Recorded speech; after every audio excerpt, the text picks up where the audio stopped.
Welcome to Unapologetically Sensitive, a place to find connection and a sense of belonging, where you can learn, relate, laugh, and maybe even live a bolder, brighter life. I'm your host, Patricia Young. This is a weekly podcast where we talk about sensitivity and the richness that it adds, the strengths we have because of our sensitivity, and some of the challenges it poses as well. The information in this podcast is not a substitute for help from a licensed mental health professional. Hey there. To the creatives, healers, sensitives, and deep thinkers, welcome. I'm really glad you're here today. This is a follow-up to bonus episode 78, where I talk about some of the challenges that my husband and I had with one of our sons when he was engaging in behaviors that weren't really in alignment with our values. And I had spoken to Daniel that day that I recorded to see if he wanted to jump on a call so that he could share his part of the story. And the timing just didn't work. And because I needed to get an episode out, he and I made an agreement to record later on this week. And so we just finished the recording. This is a challenge in talking to you before I edit an episode. Well, let me tell you what's in the episode first so that you can figure out if you want to stay tuned or not.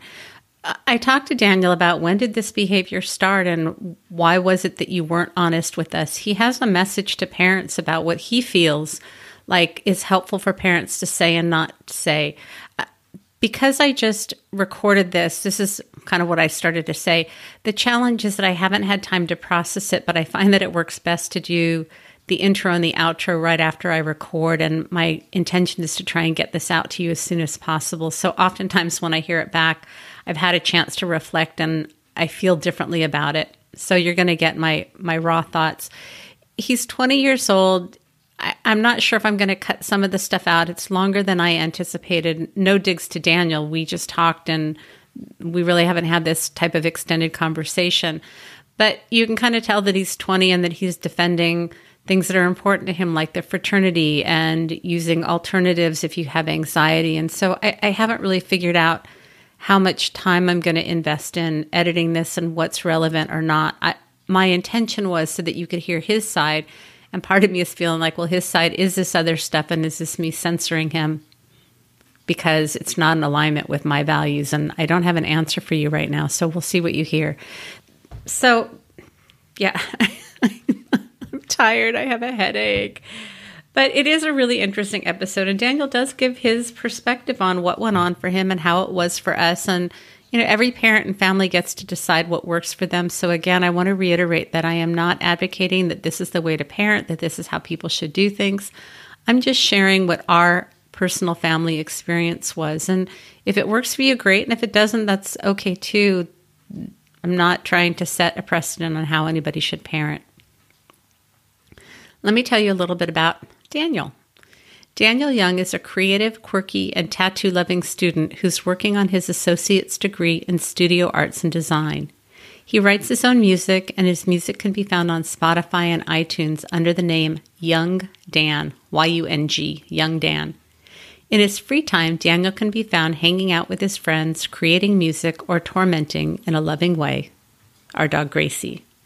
And at the end, I'm going to come on and I'm going to play out with a little clip from his music instead of the normal outro so that you can hear the very small percentage of his music that's fit for this podcast. But I do like his music. All right. And now on to the show. Hey, Daniel. Welcome. Hi, Mom. Thank you. It's funny. We hopped on Zoom before the call and you moved out last Wednesday and it's Thursday today. So I haven't seen you in 8 days. So it's nice just seeing your beautiful face. Thank you. So you're welcome. We didn't really talk about, we have some questions, but you just listened to the episode. I recorded it on Sunday and I said, hey, I just recorded this episode about, it's a bonus episode 78, I think. And I said, I just recorded this bonus episode. Do you want to listen to it before I release it? And do you remember what your response was? Can you just sum it up for me? And then I said some expletive words, which I didn't. So anyways, you gave me permission to just go ahead and release it. We talked about trying to record on Sunday and it didn't work. So right before we hopped on, you listened to the episode. I haven't talked to you about how it was for you listening to that. So I really want this to be an opportunity for you to share your part of the story because everybody knows mine. So what were your thoughts listening to the episode? Yeah, first off, I just want to say, like, please, nobody come after my mom because, like, the way that she handled it was much better than I think a lot of parents. And this isn't to dish out any parents, but I understand in the past you've caught flack from people, which is fine for everybody to have their own opinion. But if you would have handled it more strictly and just put down the hammer and said, you can't do this, I probably wouldn't be as better off as I am now. And what I was doing, like, I haven't touched in, it'll be a year next month. I'm healthier than I've ever been, and I work out every single day, even though the gym's closed right now here. Please don't come after my mom or me. Honestly, you can come after me. It's fine. I can take care of myself, but just not my mom. So anyway, my take of the story, could you just specify, because I don't want to start at the very beginning, like, what exactly do you want my take on?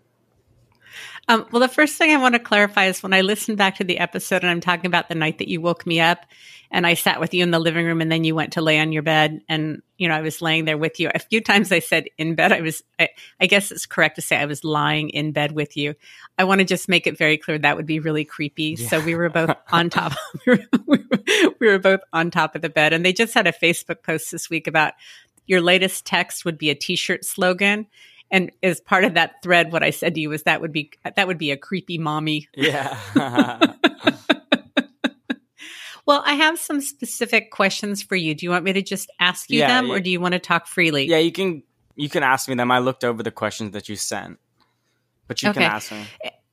And if there's anything that you want to add, I just really wanted to hear your side of it and let the listeners hear that. So about how old were you when you started doing this stuff? I was probably... It was end of junior year, so like 17. Okay. And how long was it going on before Dad and I found out? Probably around at least like 3 or 4 months, maybe a little longer. Mm-hmm. And how come you lied to us?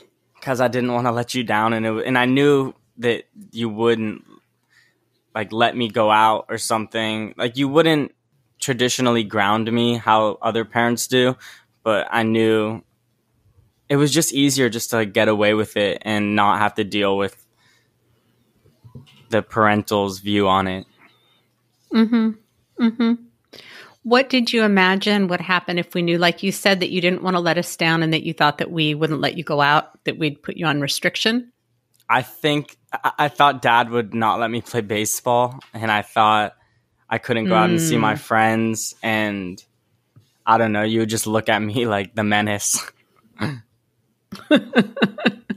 Daniel the Menace? Yes. How many of your friends were doing the same things that you were doing? Percentage-wise? Yeah. I would say probably... Well, like there was 2 groups of friends. The group of friends like that I was primarily hanging out with at school, not very many, like probably 10 or 15%. But then the group that I was hanging outside of school, like 90. Okay. And I think that's pretty common. Yeah. I see a look on your face. Tell me what that look is. Because you know a group of friends.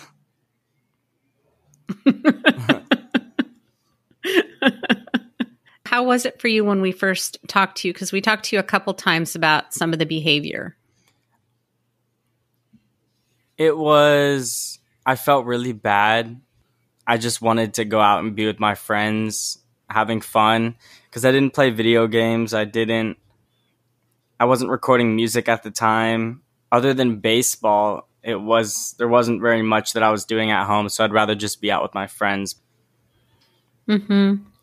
And then when we realized what was going on, that this was a pattern, and then we set the boundaries that we did, but we didn't forbid you from doing it. We just set parameters. How was that for you? It didn't really deter me that much. I was still kind of doing the same thing. I just kind of grew out of it. I think also for a lot of kids, it's like the rush of sneaking out and being snoopy with it and getting around the parents and it's kind of fun in a way because you're being rebellious. So once you guys knew, part of me was like, okay, well, this is fun, but there's not like that like adrenaline pumping through my veins when I'm sneaking out of the house, closing the door. I think this is a really, really important point that I want to repeat what I think I heard you say. And if I missed something, that once we knew and we said, hey, we don't agree with what you're doing, but these are the parameters that we need to set in order to keep you safe. So we didn't tell you you couldn't do it, but we said, you can't do it here. If you do it here, this is what needs to happen. But we didn't tell you you couldn't do it. And what I heard you say is it took some of the fun out of it, because part of the fun was I left the window open and there's trucks outside. So you're just going to hear lots of background noise today. But what I heard you say is it kind of took some of the fun out, that part of the rush is the sneaking around and are you going to get caught? And does anybody know? And it's almost like we kind of legitimized it. And so that took some of the excitement out of it. Yeah, exactly. Sorry, I was yawning. That's okay. And I think that what happens is when parents get into wanting to control their kids' behavior, that then it becomes a power struggle. And then I think that there would have been that rush that was back on. It may have been more about anger, but you still would have been sneaking, and there would have been more anger and rebellion in what you were doing. And we said, hey, you're going to do what you're going to do. You're going to be heading off to college soon. So this is what we need from you in order for us to feel that you're being safe. I mean, what are your thoughts about that? Yeah, exactly. And we know, our family knows, one of our close family friends, one of my best friends, how his family dealt with it. And it didn't turn out how I turned out. Not that he turned out bad, but he had it a lot harder than I did. You know what friend I'm talking about? I do. Yeah. I do. This friend had a very, very different path, but what I can say is this kid lost privileges at home, was kicked out of their home, slept on our couch because he didn't have a place to stay. It just, things got very serious. I don't want to give away too much information. I don't think that we can fairly compare your situation to this kid's, but I can't imagine ever telling you to get out of the house. Yeah, exactly. In order to try and control your behavior. Yeah. And then you went off to college and then you could do whatever you wanted. Did this behavior increase, stay the same? What happened when you went off to college?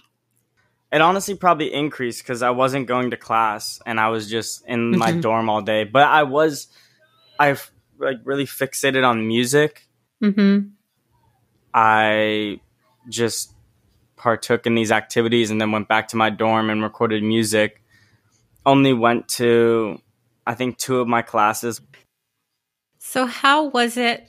Because when you went off to college, for the most part, well, let me ask you, how much of what you were doing did you share with us? At first, I shared little to nothing, and I just kept it very short and brief. I think really when I moved back from college, then I just let everything go because I figured in my mind, well, there's no point in holding back now. I'm living here. There's no point. And it significantly decreased when I moved back home. Yeah. I'm wondering, did you have some shame or embarrassment about not doing well in classes and you kept that from us? Yeah, because in high school, I graduated with a 4.15. I did honors classes. I had super good extracurriculars, like over 200 hours volunteering at the hospital on top of my stuff, captain of the baseball team. I was the ideal student. The principal, I went to a small school, but everybody knew me. They knew I was a really bright kid who was good at his classes, and I excelled. And then moving to college, I started off all right, and then it just all went downhill. Yeah, it was bumpy. So I think it was a really big adjustment. I think there were things about that first year that worked really well for you, and then I think that there were things that were hard. And I think you have a fear of, I don't know, do you have more of a fear of disappointing me or disappointing Dad, or both? Yeah, because Dad really wants me. He wanted me to go to a 4-year, and he's super traditional. the thought of me not going to college really got to him. And then you're super open to other alternatives. Like we talked about trade school, we talked about community, which is where I'm at right now, on track to then transfer back to Long Beach. Yeah, there definitely was a bit of fear and like letting you guys down. Mm-hmm. I can understand that.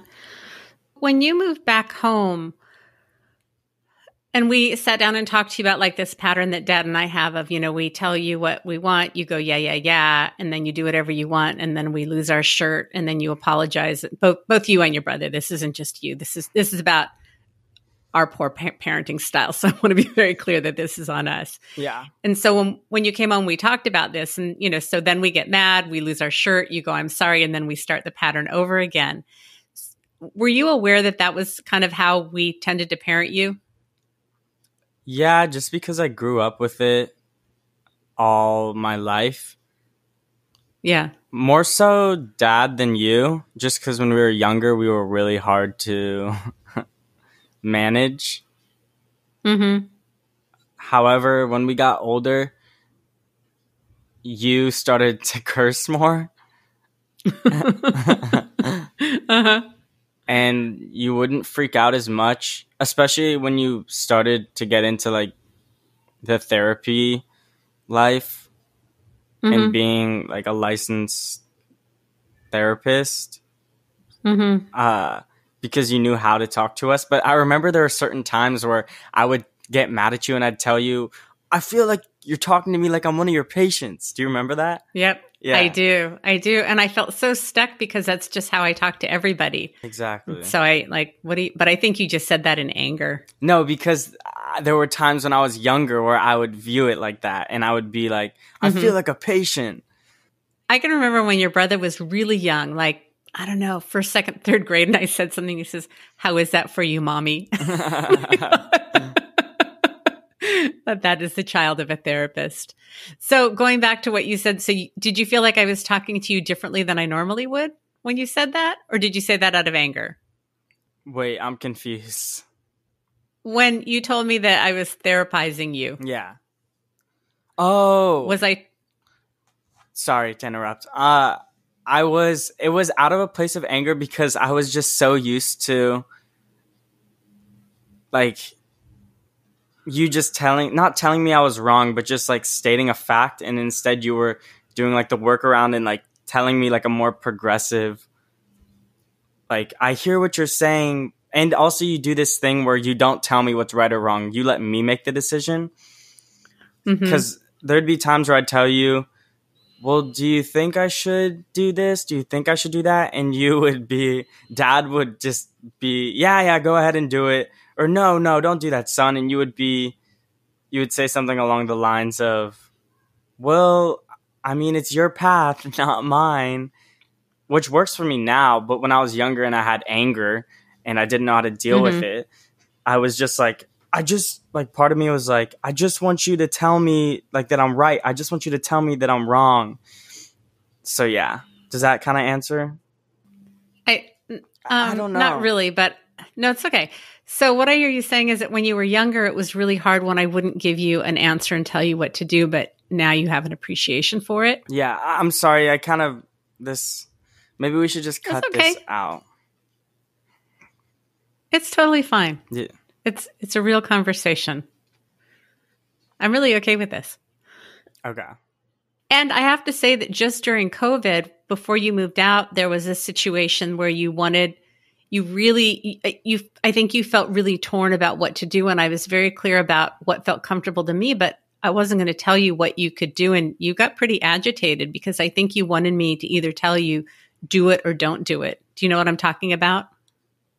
Was it about? It had to do with going out to somebody's house. Oh, yeah. I know exactly what you're saying. And you got really upset because I think you wanted me to either, endorse you going or forbid you for going so that you didn't have to take responsibility. And I just wasn't willing to do that. Yeah, exactly. That's what I was talking about. Yeah, I know. It's hard adulting.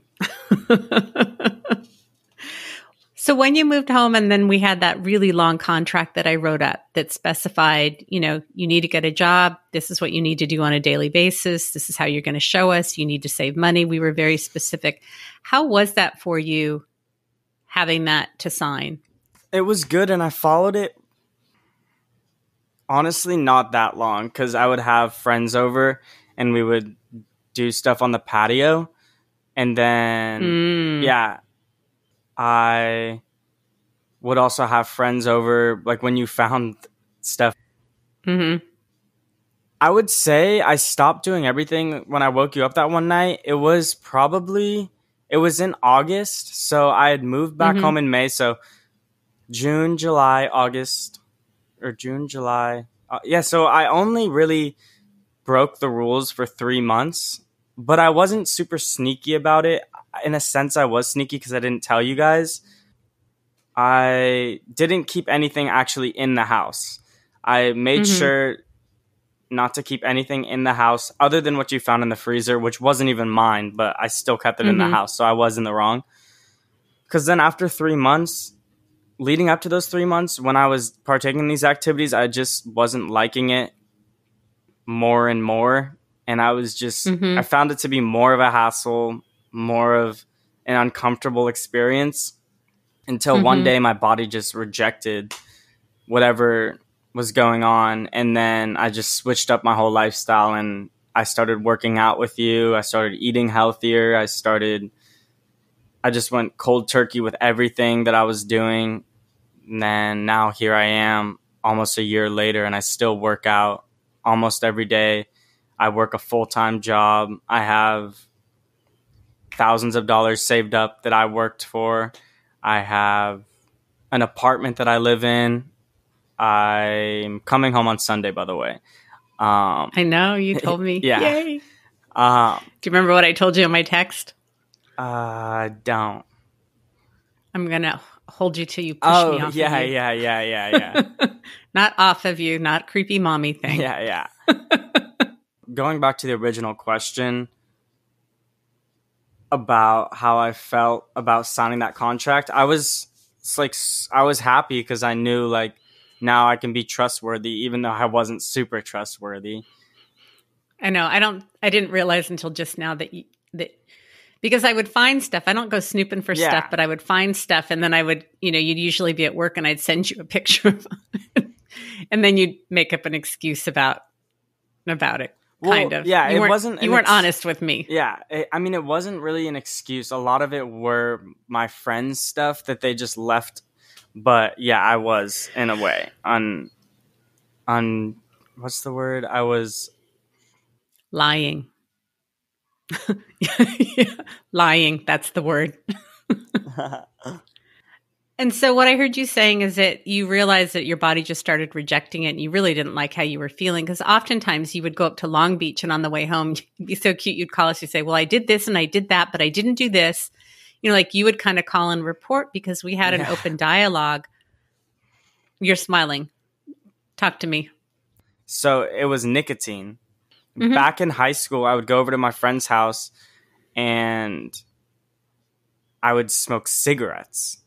Not chain smoking, but I would, because I don't know. I was depressed. Then I went through therapy. And then when I was going through therapy, I still was using not just nicotine, but other substances. But I felt a lot better, and it was nice talking to somebody about how I was feeling. And I came out of the therapy, which was like a 3 or 4 month thing, like a completely different person. I found out about vaping. I really got into vaping, and I remember I would do it in front of you guys. I quit that when I quit my other substances, and I had a really hard time with it. I was super anxious. I had really bad, I was depressed. My eating was weird and everything. You got cranky too. Yeah, I got you really get cranky. Yeah, really irritable. But I'm talking about when I quit, fully. I'm sorry, I'm hearing lip smacks, and I know editing this. I know we didn't talk about who's going to edit this episode. I can edit it. I'm doing your other podcast this weekend. Anyway, Okay. when I quit fully, I had like a really hard time. I remember sitting in the living room on my phone telling you guys, can you pause the TV? Oh man, I just don't feel good. And like I would go to my room and nap. And and Dad knows I'm not a napper at all. I remember napping, and then that's when I told you, hey, I think we should start working out. So every day after work, I would come home, we would work out, and that helped me get like my heart rate going. It got blood pumping, and that's how I dealt with the anxiety. And then I completely quit. And then there were a few times in that year span where I did get back on it, but I would only buy vape devices when I was in Long Beach for the weekend. But I would still come back home and I'd be irritable for 3 days because it takes 3 days for nicotine to get out of your system fully. I just decided to completely quit. Yeah, I just treat my body like a fancy car. You wouldn't be putting in regular oil in a fancy car. You'd put in premium oil. So I watch what I eat. I don't do foreign substances. Anything going into your lungs other than oxygen is hurting it. Yeah. I was thinking to the pre-COVID days when we went to the gyms. Yeah, I know. That was a long time ago. Yeah.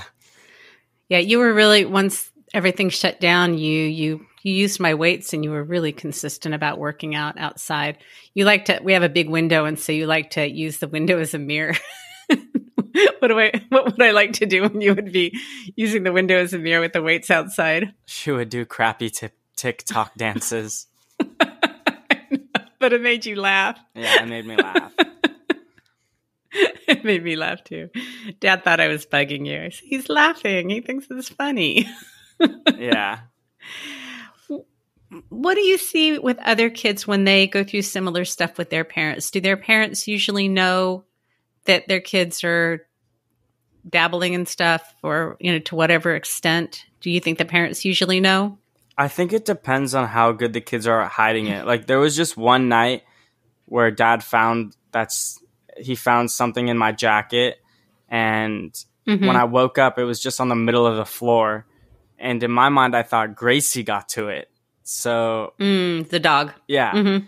Before I went to bed, I made sure everything was put away. This was in high school. Once I was just super immature, and I was more afraid about getting caught than I was about how my body was being treated.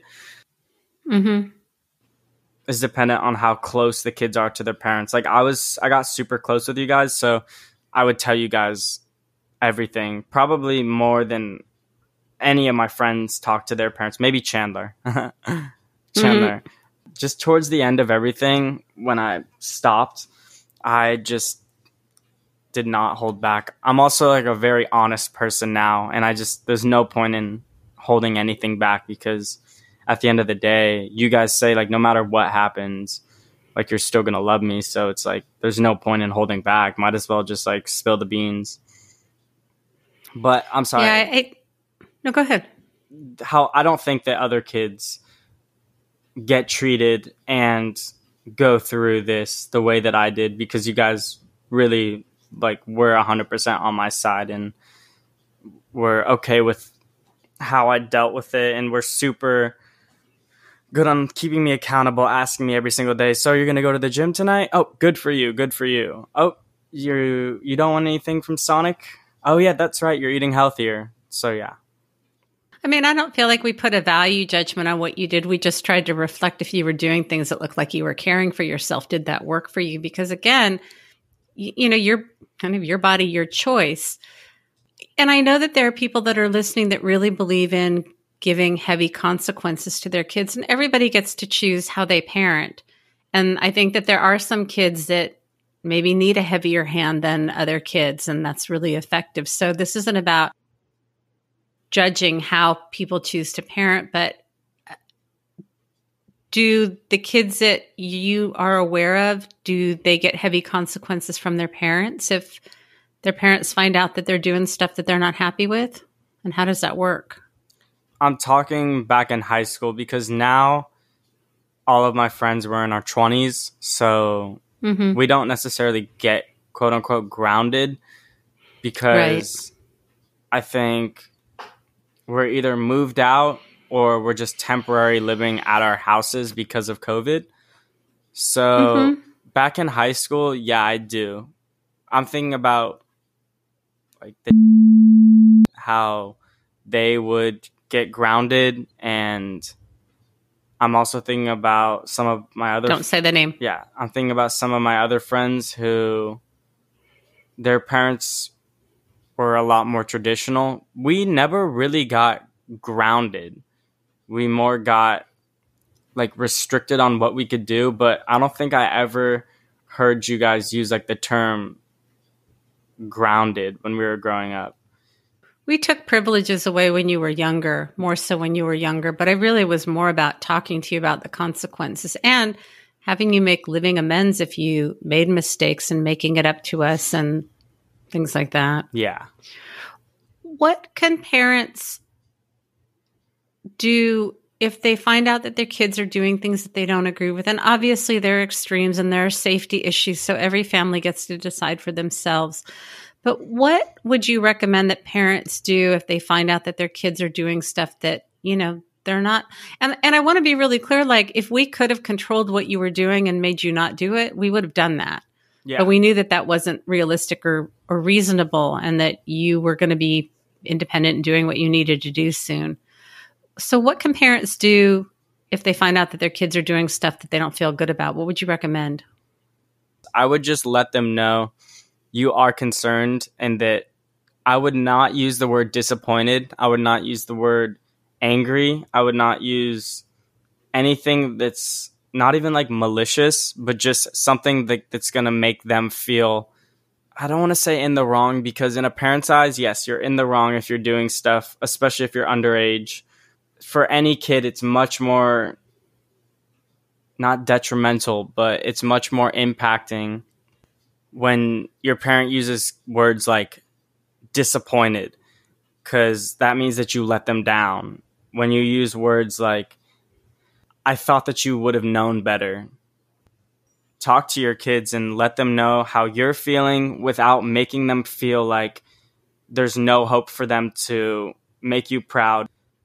So I want to go back to something that you said. So are you saying that parents should not say that they're disappointed in their kids? I think that they should. I think that they should mention it, but I don't think that that should be an underlying statement. That's the whole takeaway, is that they're super disappointed, or voice how you're feeling, voice that you say that you are disappointed, but no matter what, we will love you. I think it's completely valid for parents to be disappointed in their kids, and it happens just with growing up. Your kids do stuff that doesn't align with what you believe or what you were raised up on. And then I also heard you say for parents to not go, well, why are you doing that? Or what is that about? Well, those aren't the words that you used. I thought that you would know better. Okay. Yeah. Yeah. Like, I don't like that term, because that's implicating that you've already let your parents down and that they would have never thought in a million years. Well, I don't even want to say that, because just for some parents, like, that's just true, like how they feel. I don't know. It's a super touchy subject, and it's super subjective to every single person and parent and child on this planet. Everybody deals with it differently. I'm also taking it like from my experience, because like Dad was saying how disappointed he was, and I just didn't think that you were that type of kid, and that like really bothered me. Now I'm completely fine with it, because I've grown and I've learned from it. And the person that I was in high school, I'm completely 180 a different person. So, yeah. Did I tell you I was disappointed or say those things to you? No. I don't remember. Yeah, I don't think that you did, but I just like specifically remember Dad being like, I love you, son, but I'm very disappointed in your behavior, and I just can't believe that you would do this. I think that's a pretty average reaction for a parent, especially for a parent that's not losing their cool over it. Yeah. Is there anything else that you want to say in closing? Anything we didn't cover? just if I said anything that offended anyone, I'm sorry. That's not my intention at all. I'm still just a 20-year-old kid who I'm not an HSP. So if I said anything that offended any of the listeners, I'm sorry. I hope I didn't disappoint you. No, it's fine. I think that's all I have. You really have done an amazing job. Oh, let's talk about your music just a little bit, because I'm going to close us out. Instead of the regular music, I'm going to close us out with some of Dan's music. Yeah. So what do you want me to say about it? Well, tell us about your music. So I make music. I started making music back in senior year of high school. One of my really good friends, who has since passed, we were just in the studio one day at school, and he was like, dude, hop on the microphone. And I did it, and I just had a lot of fun with it. And I did one show. I had all my friends there, and then I did another show that was through the school. My friend passed away in November 2017. I just really pushed myself to make music more in homage of him. So then I did a show in 2018, April, in Los Angeles, and it was super fun. All my fraternity brothers, they play my music at parties. I have almost 20,000 plays, which I understand isn't a lot, but it's a good amount to me, and I'm happy with it. Yeah. It's significant. Yeah. Yeah, you're amazing with your words and your ability to put words together. 3% of your music we could play on the podcast. When you and I were texting, a lot of it is explicit. I can't even say it, but I said 5 words that do you have anything that doesn't have these 5 words in it? Yeah, I think we should do an episode where I explain the song that I'm gonna play, because it tells a story in it. I really want to explain it, but I'm not going to, because there's no way that I can play the music and then pause and then do that. But the song that you're going to hear at the end, I'm just going to do a brief synopsis, if that's okay. Okay. Yeah. It's just about a rock star who's on the road. It's the first song that I've ever done that doesn't really portray to me, other than the last line, which is, I really need you in my life, which I'm just talking about my girlfriend. It's just about a rock star who's on the road all the time, and his girlfriend really wants him to come home, and he's dabbling in and out of drug use. There's a line where I say, the thunder's roaring, the angels snoring, meaning that he's doing all of these substances. He can hear the angels snoring because his body is literally rising up into heaven, and there's a rainstorm that's happening. He's on the road and he wants to be back home with his girlfriend. So the last line is, I really need you here tonight, saying he thinks this is going to be his last night on this earth. It's a really good song, and I've come a long way with my music. A lot of my music is feel good. I was going to play a song. I have a song called Good Day, where the chorus is, got a Corona in my hand, it's a good day. Not a single mask in sight, the beach is open again, which I'm going to release after quarantine is over, because there's another line where I say, quarantine's over, I felt like a ghost. Been stuck inside, but I'm doing the most. Never been so bored while at home. And then there's another line where I say, but seriously, where did all the TP go? And I'm talking about how I want to live in an alternate reality where I don't have to wait in line to eat. I don't have to do a takeout order. But I do want to do a podcast episode where I just go in depth with a few of my songs, if that's okay. Yeah, I would love that. Yeah, love that. But I hope you guys enjoy this song, and I think my mom is going to put my links to my music. A lot of it is explicit. Very explicit. Yeah. If you get offended easily, don't listen. Yeah, but there are a few songs like Honey Bun, which is a really soft song. There are a few songs, but I'm putting out more. I enjoy your music. Yeah. I mean, I do. Yeah. Yeah. I'm just making a lot of feel-good music. That's all. All right. Thank you, Lovey. I appreciate it. Okay, perfect. All right. Thanks. All right. Bye. Hey there. So this is a little bit unusual. I actually was just getting ready to put the entire episode together to clean it up through a program that I use, and I'm reflecting and just wanted to add something else that's been on my mind. So you're going to hear this, and then you're going to hear the outro that I recorded when we had finished recording. And I'm having some thoughts about, I'm not going to use the word whitewash. I was actually wondering if that's racist. I don't know, but I mom-washed this episode.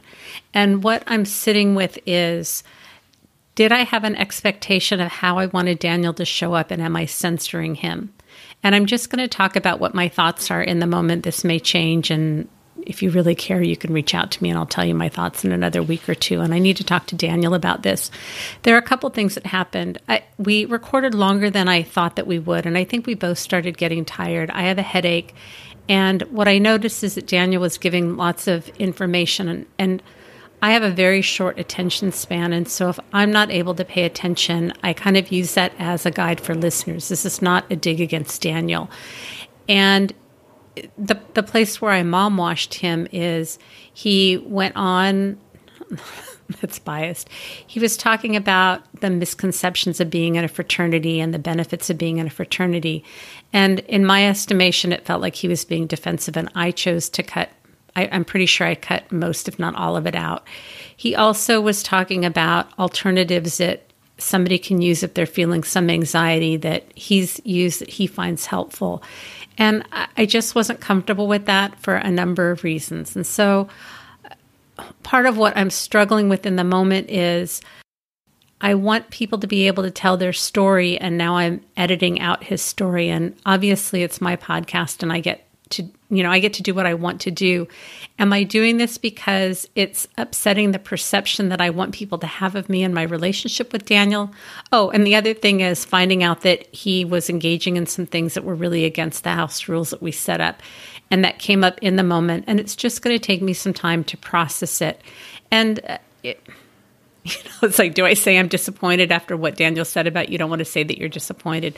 It does make me question some things. And so I'm just sitting with this, but what I know how to do is to name what's going on in the moment. Daniel and I are going to need to talk about this. He's not in trouble. I'm not upset with him. But part of what I'm wondering is do I have this expectation of how I want him to show up so I feel adequate as a parent? And am I imposing that on him without even saying it out loud? And so there are parts of him or his life that he doesn't show me because of this unspoken expectation. I think that we do it as parents. I think it's very common. And so I'm just reflecting on all of this, and I just want to name it because obviously I want people to think of me a certain way. And it's like with racism, I'm seeing additional places where me wanting to control the narrative, me wanting to impact how I feel like you, the listener, see me, how you see my son, how you see my relationship with my son. And all I can do is name it and say that I did cut some stuff out. I left some stuff in and some stuff I cut out. So all I can do is name it. So I think that's all I have to say.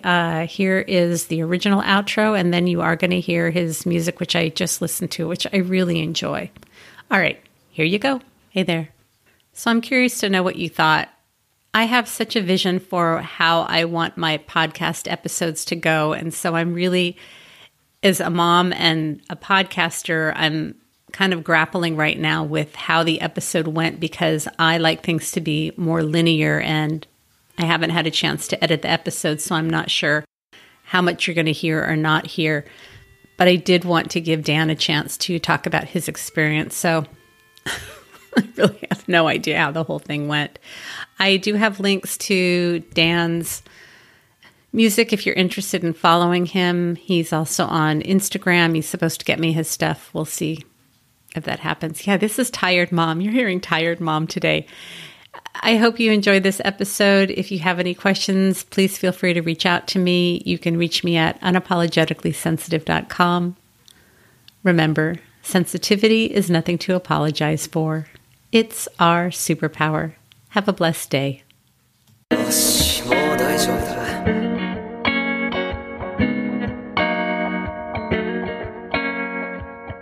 I wanna come back.